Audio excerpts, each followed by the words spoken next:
साथियों नमस्कार, Kota online classes में आपका स्वागत है। मित्रों, आज ये हमारी जो श्रृंखला है वो है राष्ट्रीय स्वतंत्रता आंदोलन से संबंधित आज हमारी क्लास है।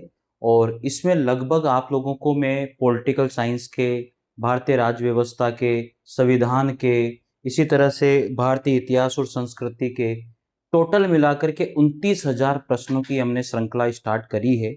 तो भारतीय इतिहास और संस्कृति की एक क्लास हो चुकी है, आप उसको देखना। अच्छे प्रश्न है, वन लाइनर क्वेश्चन है, जबरदस्त प्रश्न है।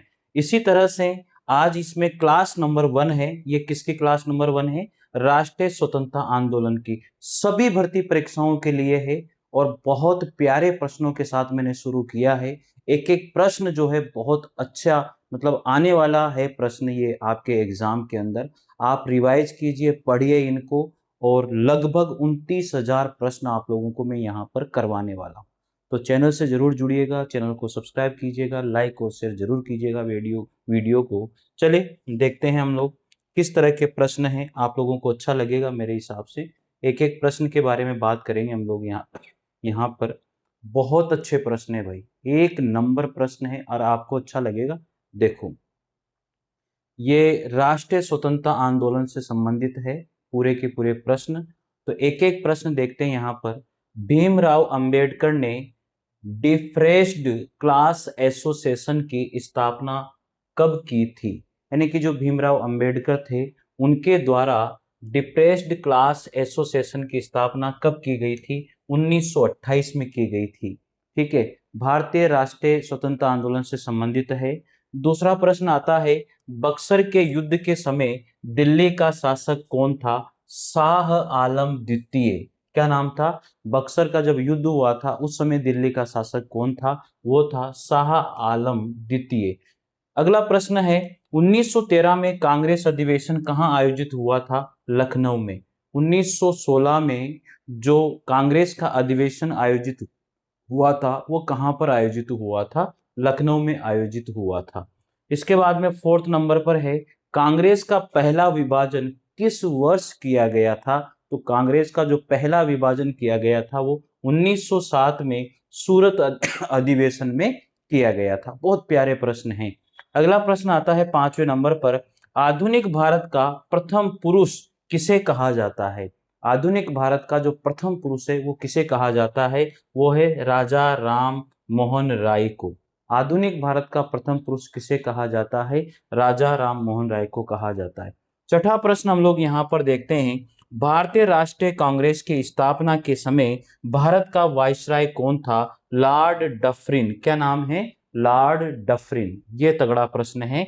भारतीय राष्ट्रीय कांग्रेस की स्थापना के समय भारत का वाइसराय कौन था? लॉर्ड डफरिन था। ठीक है, चलिए ये बुक्स वगैरह जो है हम लोग निकालते हैं। इनमें से कोई भी बुक्स अगर आपको मंगवानी है तो आप मंगवा सकते हैं। इसी तरह से मैं आप लोगों को बता देता हूँ, एक बुक्स हमने और निकाली है, ये है ब्रह्मास्त्र नोट्स हैं। ये देखो ब्रह्मास्त्र नोट्स हैं। ब्रह्मास्त्र नोट्स हिंदी साहित्य का इतिहास और काव्य शास्त्र। इसमें टोटल मिलाकर के 8,000 प्रश्नों के आसपास वन लाइनर प्रश्न है हिंदी के। वो हिंदी साहित्य का इतिहास और काव्य शास्त्र के प्रश्न हैं। एक नंबर प्रश्न है, मजा आ जाएगा आपको। 350 रुपए में हम लोग ये बुक्स आप लोगों को देते हैं। ये देखिए कितने सारे प्रश्न हैं। ठीक है साथियों, तो जरूर मंगवाइएगा, आपको अच्छा लगेगा। ठीक है, तो चलिए देखते हैं। ये हिंदी की बुक्स है, आपको लेनी है, हैंड रिटन है पूरा का पूरा। ये शिक्षा मनोविज्ञान की बुक्स है, सी टेट और टेट के लिए। चलिए अगले प्रश्न की ओर बढ़ते हैं। 7वें प्रश्न है, किस राजा ने विजयनगर के पास नागलापुरम नामक एक उपनगर बस्ती की स्थापना करी थी? किस राजा ने, ये प्रश्न आए हुए प्रश्न है, किस राजा ने विजयनगर के पास नागलापुरम नामक एक उपनगर बस्ती की स्थापना करी थी? उसका नाम था कृष्णदेव राय। क्या नाम था? कृष्णदेव राय। चले अगले प्रश्न की ओर बढ़ते हैं। कम्युनिस्ट इंटरनेशनल लीडरशिप क्लास के लिए चुने जाने वाले पहले भारतीय कौन थे? कम्युनिस्ट इंटरनेशनल लीडरशिप क्लास के लिए चुने जाने वाले भारतीय कौन थे? मानवेंद्र नाथ राय। क्या नाम था उनका? मानवेंद्र नाथ राय उनका नाम था भाई। चलिए आगे बढ़ते हैं। अगला प्रश्न है 9 नंबर का, किस समाज सुधारक संगठन की स्थापना 1864 में मद्रास में हुई थी, उसका नाम था वेद समाज। क्या नाम था? वेद समाज। अगला प्रश्न आता है 10वें नंबर पर, किस मुस्लिम समाज सुधारक ने तहदीब उल असालाक तहदीब उल असालाक पत्रिका के माध्यम से अपने विचारों का प्रचार किया था? वो कौन थे? सैयद अहमद खान। क्या नाम था उनका? सैयद अहमद खान उनका नाम रहा है। 11वें नंबर का प्रश्न है, 17वीं शताब्दी में किस देश के एक विदेशी यात्री पीटर मुंडी, क्या नाम था उनका? पीटर मुंडी ने भारत का दौरा किया था? वो थे इंग्लैंड के। कहाँ के रहने वाले थे? इंग्लैंड के। 12 नंबर का प्रश्न है, किसने इस बात पर बल दिया और प्रचारित किया कि वेदांत सभी का धर्म है, न कि केवल हिंदुओं का? ये अच्छा प्रश्न है भाई। वेदांत सभी का धर्म है, न कि केवल हिंदुओं का। किसने? स्वामी विवेकानंद ने ये बात कही। 13 नंबर का प्रश्न आता है, भारतीय स्वतंत्रता संग्राम के क्रांतिकारी चरण के दौरान मुजफ्फरपुर के एक जिला मजिस्ट्रेट की हत्या के प्रयास के कारण 1908 में अलीपुर षड्यंत्र का पर्दाफाश हुआ। उस मजिस्ट्रेट का क्या नाम था? Douglas Kingsford. क्या नाम था उनका? Douglas Kingsford. ये बहुत अच्छा प्रश्न है। चलिए अगला आगे बढ़ते हैं। 40 नंबर का प्रश्न आता है, 1873 में सिंह सभा 1873 में सिंह सभा की प्रथम इकाई का गठन कहाँ हुआ था? अमृतसर में। ये याद रखना भाई, अच्छा प्रश्न है। 1873 में सिंह सभा की प्रथम इकाई का गठन कहाँ हुआ था? अमृतसर में हुआ था। 15 नंबर का प्रश्न है, मुगल सम्राटों में से किसे सिपाहियों ने अपने सरदार के रूप में चुना, जिन्होंने 1857 के विद्रोह का नेतृत्व भी किया था? ये प्रश्न सबको पता है, बहादुर शाह जफर। क्या नाम था? बहादुर शाह जफर उनका नाम था। 16 नंबर का प्रश्न है, डॉक्टर केशव हेडगेवार द्वारा किस जिले में राष्ट्रीय स्वयंसेवक संघ की स्थापना 1925 में की गई थी? उसका नाम है नागपुर, महाराष्ट्र के अंतर्गत। 17 नंबर का प्रश्न है, लॉर्ड कर्जन वायसराय के रूप में किस वर्ष भारत आया था? यह प्रश्न बहुत बार पूछा जाता है और हम लोग कंफ्यूज हो जाते हैं। लॉर्ड कर्जन वायसराय के रूप में किस वर्ष भारत आया था? 1899 ईस्वी में भारत आया था वो। ठीक है। अगला प्रश्न है 18 नंबर का, संयुक्त राज्य अमेरिका में रामकृष्ण मिशन की सबसे पुरानी शाखा कहां पर स्थित है? न्यूयॉर्क के अंतर्गत। याद रखना, संयुक्त राज्य अमेरिका में रामकृष्ण मिशन की सबसे पुरानी शाखा कहां पर है? न्यूयॉर्क में है। 1900 अगला प्रश्न है, 1946 के शाही नौसेना विद्रोह का नेतृत्व 1946 के शाही नौसेना विद्रोह का नेतृत्व जो है, विद्रोह का नेतृत्व यहां पर देखो, ये तो 19 नंबर के प्रश्न पे थे हम लोग। 1946 के शाही नौसेना विद्रोह का नेतृत्व किसने किया था? एम.एस. खान के द्वारा किया गया था। 20 नंबर का प्रश्न है, Mahatma Gandhi and Bihar Mahatma Gandhi and Bihar some reminiscences पुस्तक के लेखक कौन है? डॉक्टर राजेंद्र प्रसाद। ये वही है। ठीक है, तो याद रखना, Mahatma Gandhi and Bihar some reminiscences पुस्तक के लेखक कौन है? यहां पर है डॉक्टर राजेंद्र प्रसाद। अच्छा प्रश्न है भाई।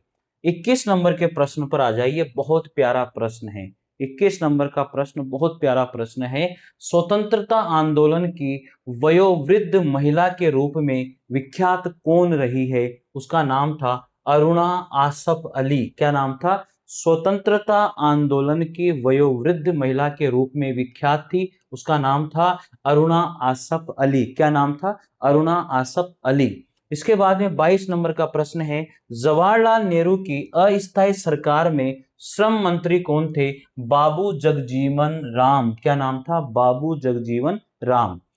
23 नंबर का प्रश्न है, बिहार की किस जनजाति ने कांग्रेस के गया अधिवेशन में भाग लिया था? उरांव जनजाति ने। कौन सी जनजाति थी? उरांव जनजाति थी वो। 24 नंबर का प्रश्न है, एंगस मेडिसन की पुस्तक क्या नाम है? एंगस मेडिसन की पुस्तक the world economy historical statistics के अनुसार प्राचीन काल में भारत का विश्व जीडीपी में कितना अंशदान था? 32%। कितना? 32% था। 25 नंबर का प्रश्न आता है, 1938 में किसकी अध्यक्षता में राष्ट्रीय योजना समिति की स्थापना की गई थी? उनका नाम था पंडित जवाहरलाल नेहरू। 1938 में किसकी अध्यक्षता में राष्ट्रीय योजना समिति की स्थापना की गई थी? पंडित जवाहरलाल नेहरू की अध्यक्षता में। अगला देखिए 26 नंबर का प्रश्न, कौन सा आंदोलन लंबी दाढ़ी रखने पर कर लगा जाने के कारण हुआ था? कौन सा आंदोलन है जो लंबी दाढ़ी रखने पर उस पर कर लगा दिया गया था और उस कारण वो आंदोलन हुआ था? उसका नाम है वहाबी आंदोलन। क्या नाम था उसका? वहाबी आंदोलन उसका नाम था। चलिए आगे पढ़ते हैं। 27 नंबर का प्रश्न है। 27 नंबर के प्रश्न की ओर देखिए। 27 नंबर का प्रश्न क्या कहता है? किस षड्यंत्र के मामले में 3 अंग्रेजों को साजिश करने के लिए कारागार में अवरुद्ध किया गया था? किस षड्यंत्र के मामले में 3 अंग्रेजों को जो है साजिश करने के लिए कारागार में अवरुद्ध किया गया था? वो था मेरठ षड्यंत्र। क्या था? मेरठ षड्यंत्र। ठीक है भाई। चलिए 28 नंबर के प्रश्न की ओर बढ़ते हैं। प्रथम अखिल भारतीय कांग्रेस समाजवादी सम्मेलन कहां पर हुआ था? पटना में। प्रथम अखिल भारतीय कांग्रेस समाजवादी सम्मेलन कहां पर हुआ था? पटना में हुआ था। ठीक है। 29 नंबर का प्रश्न है, biography of Kunwar Singh, biography of Kunwar Singh and Amar Singh के लेखक का नाम क्या था? काली किंकर दत्त। क्या नाम था? काली किंकर दत्त। ठीक है। 30 नंबर का प्रश्न है, सुभाष चंद्र बोस भारतीय राष्ट्रीय कांग्रेस के त्रिपुरी अधिवेशन या त्रिपुरा अधिवेशन, याद रखना, त्रिपुरा अधिवेशन में पिछली बार अध्यक्ष बने थे पट्टाभी सीतारमैया। सुभाष चंद्र बोस भारतीय राष्ट्रीय कांग्रेस के त्रिपुरा या अधिवेशन में पिछली बार अध्यक्ष बने थे, वो थे पट्टाभी सीतारमैया। ठीक है। चलिए अगला प्रश्न आता है। 31 नंबर का प्रश्न है, भारतीय स्वतंत्रता संघर्ष के दौरान स्वदेशी बांधव समिति, क्या नाम है? स्वदेशी बांधव समिति का गठन किसने किया था? अश्विनी कुमार दत्त के द्वारा किया गया था। याद रखना भाई, भारतीय स्वतंत्रता संघर्ष के दौरान स्वदेशी बांधव समिति का गठन किसने किया था? अश्विनी कुमार दत्त के द्वारा किया गया था। चलिए अगले प्रश्न की ओर बढ़ते हैं। आयरलैंड की जबरदस्ती यूनाइटेड किंगडम में कब मिलाया गया था? आयरलैंड को जबरदस्ती किसमें? यूनाइटेड किंगडम में कब मिलाया गया था? 1801 ईस्वी में आयरलैंड को उसमें मिला लिया गया था, जबरदस्ती मिलाया गया था। ठीक है। 33 नंबर का प्रश्न है, पाकिस्तान और द पार्टीशन ऑफ इंडिया किसने लिखा? डॉक्टर भीमराव अंबेडकर ने। पाकिस्तान और द पार्टीशन ऑफ इंडिया ये किसने लिखा था? डॉक्टर भीमराव अंबेडकर के द्वारा लिखा गया था। ठीक है। आगे बढ़ते हैं 34 नंबर के प्रश्न की ओर। पटना महिला महाविद्यालय, पटना महिला महाविद्यालय कब स्थापित हुआ? 1940 ईस्वी में स्थापित हुआ था। 35 नंबर में, किस वर्ष ऑल इंडिया वुमेन्स कॉन्फ्रेंस की स्थापना की गई? 1927 ईस्वी में। 36 नंबर का प्रश्न है, बंगाल विभाजन 16 अक्टूबर 1905, बंगाल विभाजन 16 अक्टूबर 1905 को किस दिवस के रूप में मनाया गया? शोक दिवस के रूप में मनाया गया है। 37 नंबर का प्रश्न है, किस आंदोलन के दौरान बिहार विद्यापीठ की स्थापना की गई थी? असहयोग आंदोलन के दौरान बिहार विद्यापीठ की स्थापना की गई है। चलिए 38 नंबर के प्रश्न की ओर बढ़ते हैं। द व्हील ऑफ हिस्ट्री, इतिहास के पहिए नामक पुस्तक किसके द्वारा रचित है? राम मनोहर लोहिया के द्वारा रचित है यह पुस्तक। 39 नंबर के प्रश्न आता है, बिहार युद्ध लीग का गठन कब हुआ? 1928 ईस्वी में हुआ है। बिहार युद्ध लीग का गठन कब किया गया? 1928 ईस्वी में किया गया है। 40 नंबर का प्रश्न है, किसने कहा था कि कांग्रेस का महल लड़खड़ा रहा है? किसने कहा था कि कांग्रेस का जो महल है वो लड़खड़ा रहा है और भारत में रहते हुए मेरी एक बड़ी महत्वाकांक्षा यह है कि मैं शांति के साथ इसे मरने में सहयोग दे सकूं। लॉर्ड कर्जन ने ये बात कही थी। ये क्वेश्चन बहुत बार पूछ लिया गया है। किसने कहा था कि कांग्रेस का जो महल है वो लड़ खड़ा रहा है और भारत में रहते हुए मेरी एक बड़ी महत्वाकांक्षा यह है कि मैं शांति के साथ इसे मरने में सहयोग दे सकूं। ये किसने कहा था? लॉर्ड कर्जन ने ये बात कही थी। ये लॉर्ड कर्जन के विचार थे भाई साहब। ठीक है, चलिए 41 नंबर के प्रश्न की ओर आते हैं। 41 नंबर का प्रश्न है, द्वितीय कर्नाटक युद्ध के दौरान फ्रांसीसी सेना का नेता कौन था? Joseph Francois Dupleix. Joseph Francois Dupleix जो है द्वितीय कर्नाटक युद्ध के समय जो है फ्रांसीसी सेना का नेता रहा था। 42 नंबर का प्रश्न है, कौन रामगढ़ राज्य में 1857 के विद्रोह का नेता रहा? अवंती चाई। कौन रामगढ़ राज्य में 1857 के विद्रोह का नेता था? अवंती चाई। 43 नंबर का प्रश्न है, वेलोर में सिपाही विद्रोह कब हुआ था? 1806 ईस्वी को। वेलोर में सिपाही विद्रोह कब हुआ था? 1806 ईस्वी को हुआ था। 44 नंबर का प्रश्न है, भारत की जनगणना 2011 के अनुसार किस धर्म की जनसंख्या सबसे कम थी? जैन धर्म की जनसंख्या सबसे कम थी। 45 नंबर का प्रश्न है, श्री नारायण गुरु जो एजाया जाति के थे ने किस आधुनिक राज्य में अपने सामाजिक सुधार आंदोलन की शुरुआत करी थी? वो था केरल राज्य से। 46 नंबर का प्रश्न, बक्सर के युद्ध में अंग्रेजी सेना का नेतृत्व किसने किया था? हेक्टर मुनरो के द्वारा अंग्रेजी सेना का नेतृत्व किया गया था। कौन से युद्ध में? बक्सर के युद्ध में। 47 नंबर का प्रश्न है, तत्व बोधिनी सभा की स्थापना कब हुई थी? 1839 ईस्वी में हुई थी। तत्व बोधिनी सभा की स्थापना कब की गई थी? 1839 ईस्वी में की गई थी। 48 नंबर का प्रश्न है, उस भारतीय समाज सुधारक का नाम क्या था जिसने एज ऑफ कंसेंट विधेयक 1891 को पारित करवाने में महत्वपूर्ण भूमिका निभाई थी? बेहराम जी मालाबारी। क्या नाम था उनका? बेहराम जी मालाबारी उनका नाम था। उस भारतीय समाज सुधारक का क्या नाम था जिसने एज ऑफ कंसेंट विधेयक 1891 को पारित करवाने में महत्वपूर्ण भूमिका निभाई थी? बेहराम जी मालाबारी। ठीक है। 49 नंबर का प्रश्न है, किसके वजीर यानी कि मंत्री ने दिल्ली में मोठ की मस्जिद बनवाई थी? सिकंदर लोधी के वजीर अर्थात मंत्री ने मोठ की मस्जिद बनवाई थी भाई साहब। चलिए आगे देखते हैं अगले प्रश्न की ओर। चलिए अगला प्रश्न है 50 नंबर का प्रश्न आता है।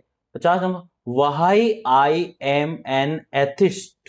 क्या नाम है? Why I am an atheist किस क्रांतिकारी की आत्मकथा रही है? भगत सिंह। याद रखना भाई, why I am an atheist किस क्रांतिकारी की आत्मकथा थी? भगत सिंह की आत्मकथा रही है। ये बहुत प्यारा प्रश्न है। ये इन प्रश्नों को बार बार रिवाइज कीजिए भाई। ठीक है, आप लोगों के पास किसी न किसी टॉपिक का रोज प्रश्न वो आते हैं और उनको रिवाइज करना। 51 नंबर का प्रश्न है, भारत का पहला निजी अंग्रेजी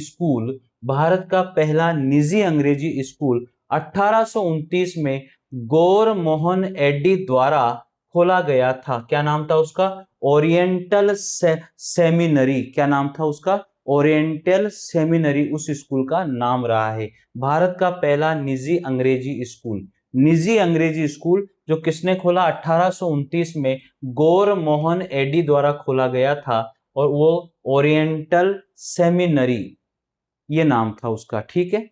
52 नंबर का प्रश्न है, किस भारतीय नेता से अल्बर्ट आइंस्टाइन अत्यधिक प्रभावित हुए थे? किस भारतीय नेता से जो है अल्बर्ट आइंस्टाइन अत्यधिक प्रभावित हुए थे? वो कौन थे? महात्मा गांधी। किस भारतीय नेता से अल्बर्ट आइंस्टाइन सबसे ज्यादा प्रभावित हुए थे? किस भारतीय नेता से प्रभावित हुए थे? वो नाम है, क्या नाम है? महात्मा गांधी से। ठीक है। अगले प्रश्न की ओर पढ़ते हैं। 53 नंबर का प्रश्न है, किस संगठन से जिसकी एक शाखा भारत में भी है किस संगठन से, जिसकी एक शाखा भारत में भी है, रूसी आध्यात्मवादी madam HP. Blavatsky, madam madam HP. Blavatsky और अमेरिकी सैन्य अधिकारी कर्नल एच.एस. आलकॉट जुड़े थे। वो कौन सा संगठन था जिससे रूसी आध्यात्मिक मैडम एच.पी. ब्लावात्स्की और अमेरिकी सैन्य अधिकारी कर्नल एच.एस. आलकॉट जुड़े हुए थे? वो था थियोसॉफिकल सोसाइटी। क्या नाम था? Theosophical society. 54 नंबर का प्रश्न है, द्वितीय आंग्ल अफगान युद्ध कब प्रारंभ हुआ था? 1878 ईस्वी में। द्वितीय आंग्ल अफगान युद्ध, द्वितीय आंग्ल अफगान युद्ध कब प्रारंभ हुआ था? 1878 ईस्वी में। चलिए 55 नंबर का प्रश्न आता है, नामधारी आंदोलन की स्थापना 1857 में राम बाबा सिंह ने में सबसे प्रभावशाली और संक्रमणकालीन सामाजिक धार्मिक आंदोलन में से एक के रूप में की थी। कहां पर? पंजाब के अंदर की थी इसकी स्थापना। 56 नंबर का प्रश्न है, महारानी एलिजाबेथ प्रथम से एक चार्टर अर्थात इजाजतनामा हासिल कर लिया, जिसने कंपनी को कब पूर्व से व्यापार करने का अधिकार दे दिया था? 1600 ईस्वी में। महारानी एलिजाबेथ प्रथम से एक जो है इजाजतनामा, जिसको हम चार्टर बोलते हैं, इजाजतनामा हासिल कर लिया, जिसने कंपनी को कब पूर्व से व्यापार करने का अधिकार दे दिया था? 1600 ईस्वी में। ईस्ट इंडिया कंपनी को 1600 ईस्वी में पूर्व से, यानी कि हमारे देश में पूर्व से व्यापार करने का अधिकार दे दिया था। 57 नंबर का प्रश्न है, सहायक गठबंधन प्रणाली जिसके तहत किसी भारतीय शासक को अपने खुद के सशस्त्र बलों को भंग करना पड़ा था और अपने क्षेत्र में ब्रिटिश सेना और निवासियों को स्वीकार करना पड़ा था, निम्नलिखित में से किसने शुरू की थी? लॉर्ड वेलेस्ली के द्वारा शुरू किया गया था। इसको ढंग से पढ़िए, एक बार और अच्छे से पढ़िए। सहायक गठबंधन प्रणाली जिसके तहत किसी भारतीय शासक को अपने खुद के सशस्त्र बलों को भंग करना पड़ा था और अपने क्षेत्र में ब्रिटिश सेना और निवासियों को स्वीकार करना पड़ता था, निम्नलिखित में से किसने शुरू किया था? वो था लॉर्ड वेलेस्ली के द्वारा ये शुरुआत की गई थी। चलिए अगले प्रश्न की ओर बढ़ते हैं। 58 नंबर का प्रश्न है, बाल विवाह को रोकने के लिए 1929 में कौन सा अधिनियम पारित किया गया था? शारदा अधिनियम। बहुत इंपॉर्टेंट है भाई ये, ठीक है। बाल विवाह को रोकने के लिए 1929 में कौन सा अधिनियम पारित किया गया था? शारदा अधिनियम पारित किया गया था। चलिए 59 नंबर का प्रश्न, 1962 में मैकमोहन रेखा के क्षेत्र में भारत का युद्ध किस देश के साथ हुआ था? चीन के साथ हुआ था, ये सबको पता है। 1960वां प्रश्न है, 1920 में भारतीय कम्युनिस्ट पार्टी सीपीआई, भारतीय कम्युनिस्ट पार्टी की स्थापना कहां पर हुई थी? ताशकंद में ये स्थापना की गई थी। भारतीय कम्युनिस्ट पार्टी की स्थापना कहां पर की गई थी? ताशकंद में। 61 नंबर का प्रश्न है, उधम सिंह ने किसकी हत्या की थी? माइकल और डायर की हत्या करी थी। उधम सिंह के द्वारा किसकी हत्या की गई थी? माइकल और डायर की हत्या की गई थी। 62 नंबर का प्रश्न है, वंदे मातरम गीत किस लेखक ने अपने एक उपन्यास में उद्धृत किया था? बंकिम चंद्र चट्टोपाध्याय के द्वारा किया गया था वंदे मातरम का, आनंद मठ में, ठीक है। 63 नंबर का प्रश्न है, विधान परिषदों में पहुंचने के लिए मोतीलाल नेहरू और CR दास द्वारा किस वर्ष स्वराज पार्टी का गठन किया गया था? 1923 ईस्वी में गठन किया गया था। विधान परिषदों में पहुंचने के लिए मोतीलाल नेहरू और CR दास के द्वारा किस वर्ष स्वराज पार्टी का गठन किया गया था? 1923 में यह गठन किया गया था। कब किया गया था? 1923 में गठन किया गया था भाई, ठीक है। चलिए अगला प्रश्न है 64 नंबर का प्रश्न क्या कहता है, भगत सिंह किस संगठन के सदस्य रहे थे? भगत सिंह कौन से संगठन के सदस्य थे? उसका नाम था Hindustan socialist Republican association. Bhagat Singh किस संगठन के सदस्य थे?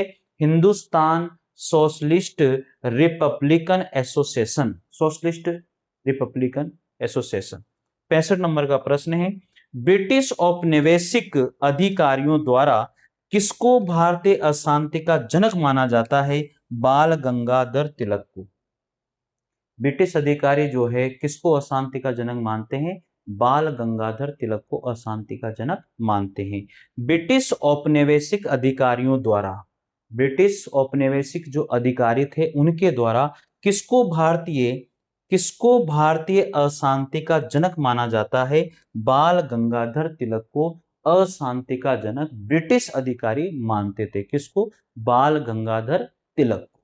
चलिए आगे बढ़ते हैं। 66 नंबर का प्रश्न है, किसानों के मुद्दों का समाधान करने के लिए लखनऊ में किस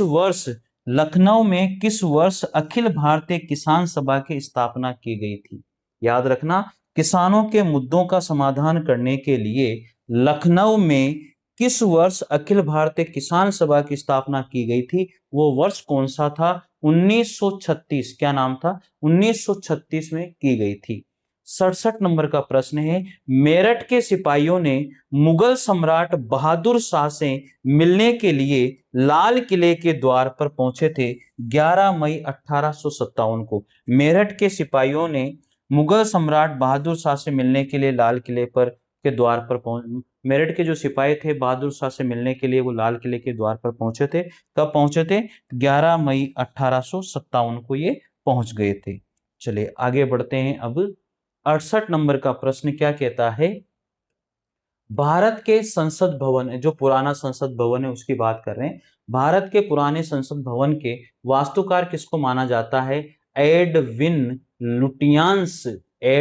लुटियंस को माना जाता है। याद रखना, भारत के संसद भवन जो पुराना है उसके वास्तुकार कौन थे? एडविन लुटियंस रहे हैं इसके वास्तुकार। 69 नंबर का प्रश्न है, ऑल इंडियन मुस्लिम लीग का गठन ढाका में हुआ था 1906 में।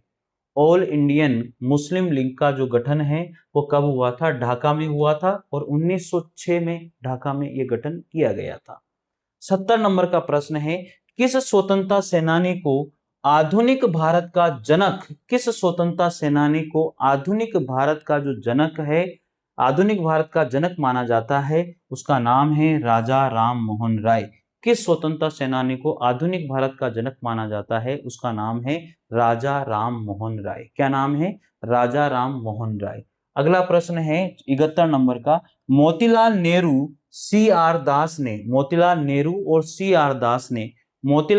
और सी आर दास ने किस आंदोलन के दौरान अपनी कानूनी प्रैक्टिस छोड़ दी थी? किस आंदोलन के दौरान अपनी कानूनी प्रैक्टिस छोड़ दी थी? वो आंदोलन था असहयोग आंदोलन। क्या नाम है उस आंदोलन का?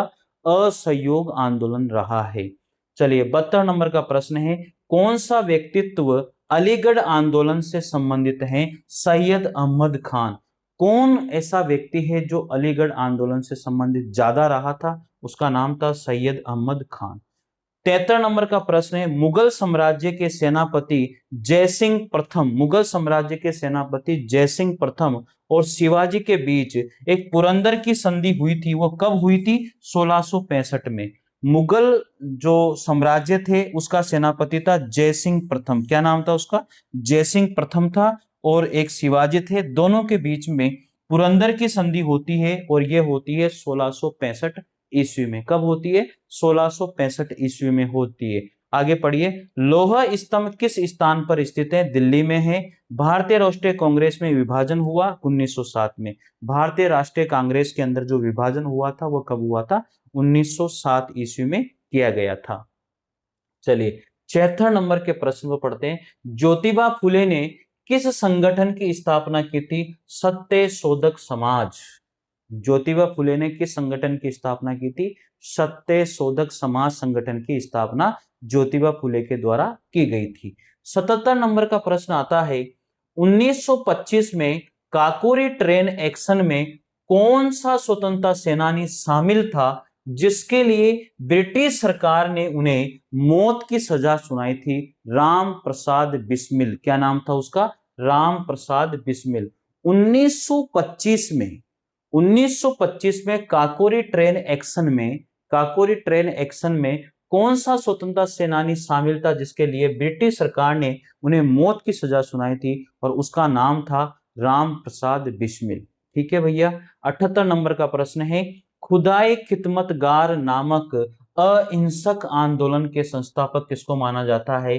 खान अब्दुल गफ्फार खान। खुदाई खिदमतगार जो आंदोलन था उसका जो माना जाता है, खुदाई खिदमतगार नामक अहिंसक आंदोलन का जो संस्थापक माना जाता है वो माना जाता है खान अब्दुल गफ्फार खान। क्या नाम था?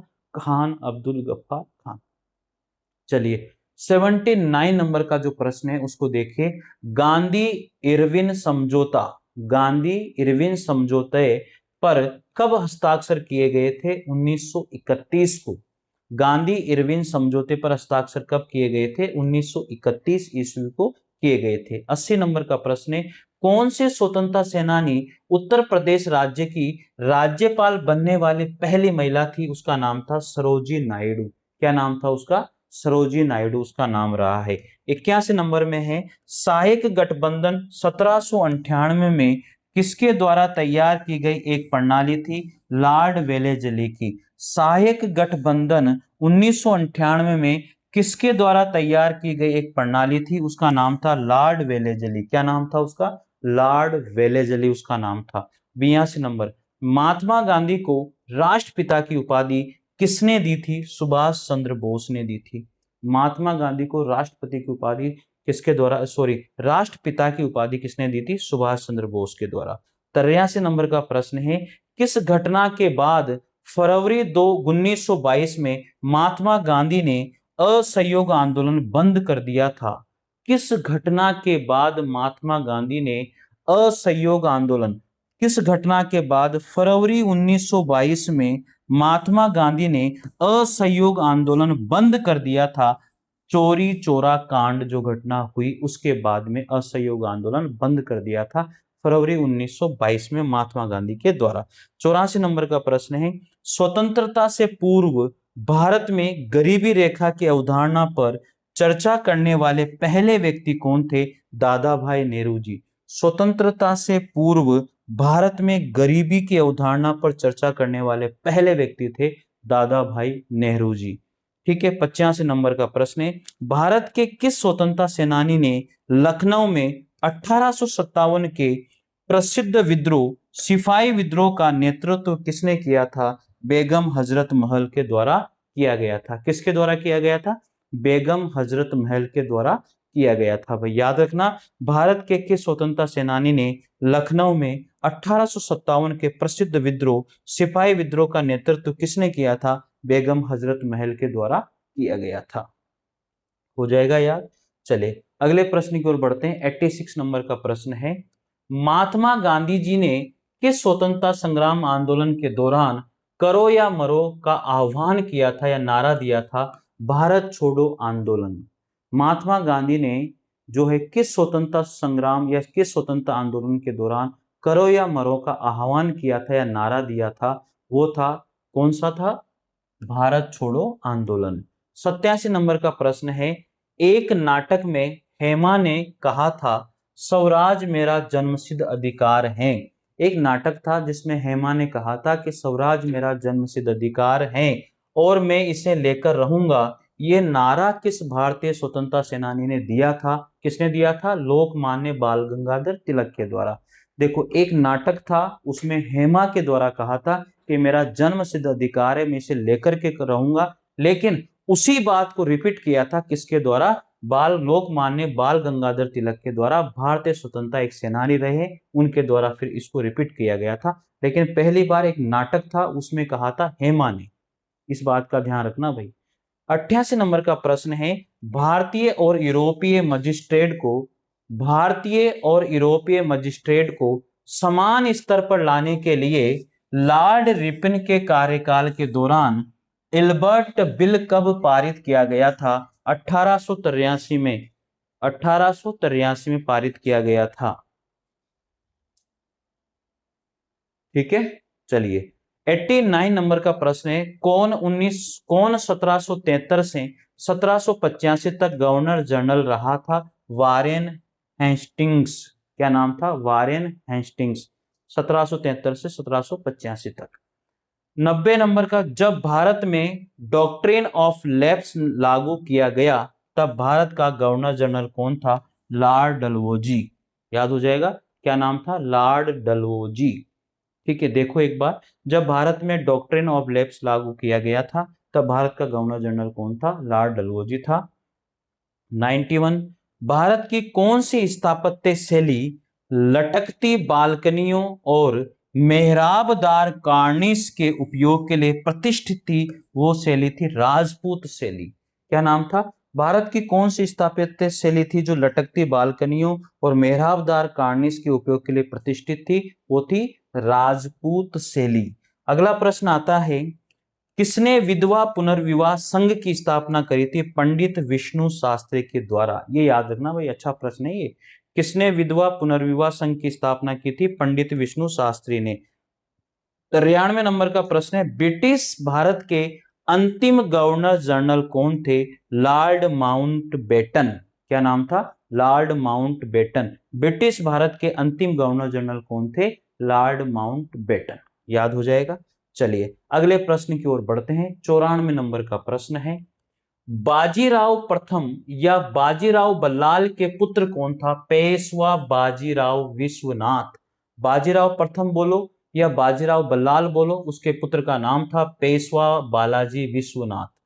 95 नंबर का प्रश्न है, अहमदिया इस्लाम का एक संप्रदाय है। अहमदिया संप्रदाय, अहमदिया इस्लाम एक संप्रदाय है जिसकी उत्पत्ति भारत में हुई। इसकी स्थापना 1889 में किसके द्वारा की गई थी? मिर्जा गुलाम अहमद के द्वारा। किसके द्वारा की गई थी? मिर्जा गुलाम अहमद के द्वारा की गई थी। ठीक है, 96 नंबर का प्रश्न है, 1897 में रामकृष्ण मिशन की स्थापना किसने करी थी? स्वामी विवेकानंद ने की थी।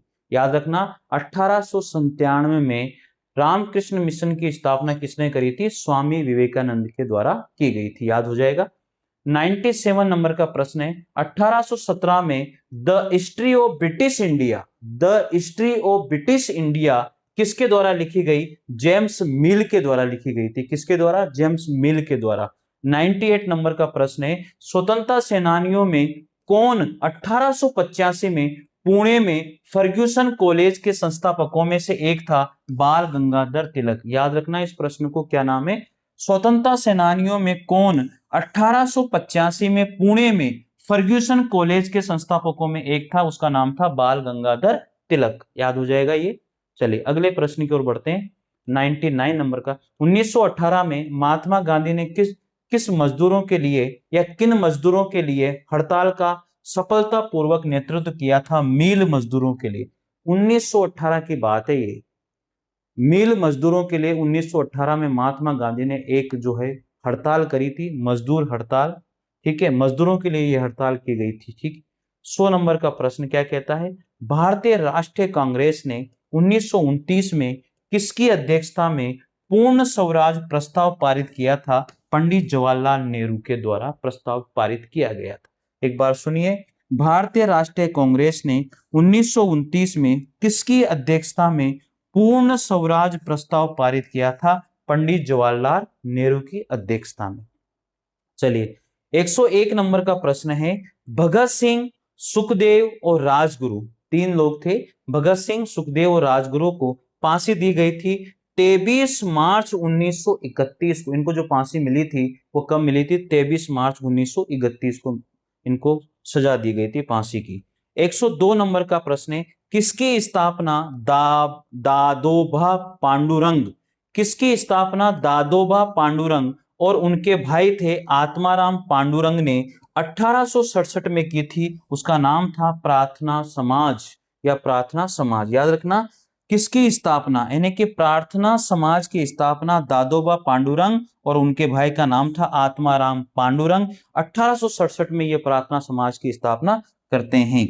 103 नंबर का प्रश्न क्या कहता है मेरे लाडलों, किस ब्रिटिश अधिकारी ने गोली चलाने का आदेश दिया था जो जलियांवाला बाग नरसंहार का कारण बना? वो कौन थे? ओ रेजिनाल्ड डायर, उसका नाम था ओ रेजिनाल्ड डायर, जिसने जलियांवाला बाग हत्याकांड में गोली चलाने का आदेश दिया था। उसका नाम क्या था? उस ब्रिटिश अधिकारी का नाम क्या था? उसका नाम था साथियों, जो जलियांवाला बाग नरसंहार कराया, ओ रेजिनाल्ड डायर। हमारे वहां पर डायरेक्ट शब्द लिखा हुआ आता है, सीधा डायर शब्द लिखा आता है, लेकिन याद रखना उसका पूरा नाम था ओ रेजिनाल्ड डायर। क्या नाम था उसका? ओ रेजिनाल्ड डायर उसका नाम था। तो साथियों, इस तरह से ये पूरे 100 प्रश्न आज की क्लास के अब समाप्त होते हैं। मित्रों, एक एक प्रश्न बहुत अच्छा प्रश्न है। आप पूरी क्लास सुनिए, पढ़िए, बार बार पढ़िए, लिखिए जो प्रश्न आपको अच्छा लगे। रोज आपके पास एक न एक क्लास जरूर जो है इतिहास से संबंधित हो सकती है, या फिर भारतीय राष्ट्रीय आंदोलन से संबंधित हो सकती है, या फिर राज व्यवस्था से संबंधित हो सकती है, या फिर संविधान से संबंधित हो सकती है, या कोई भी पॉलिटिकल में कोई भी टॉपिक हो सकता है, ज्योग्राफी के क्वेश्चन से संबंधित हो सकती है। कोई ना कोई क्लास के जो 100 प्रश्न हैं वो आपके लिए रोज आते रहते हैं। आप जरूर देखिएगा, चैनल्स को जरूर जुड़िएगा।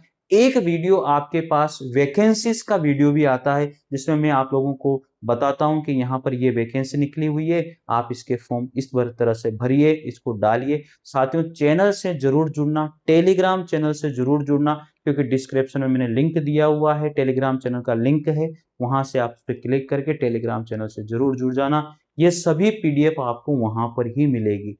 ठीक है मित्रों, मिलते हैं फिर अगली क्लास में, सेकेंड नंबर की क्लास में। जिस भी टॉपिक की क्लास होगी, हो सकता है कि कोई नया टॉपिक होगा तो फिर उसकी पहली क्लास होगी, अगर इसी टॉपिक की क्लास होगी तो उसकी दूसरी क्लास होगी। ठीक है मित्रों, जय हिंद, जय भारत, थैंक यू, धन्यवाद। लाइक और शेयर जरूर कीजिएगा, और अगर आपको लगता है तो फिर आप इसका स्क्रीनशॉट भी ले सकते हो साथ। ठीक है, चलिए, थैंक यू।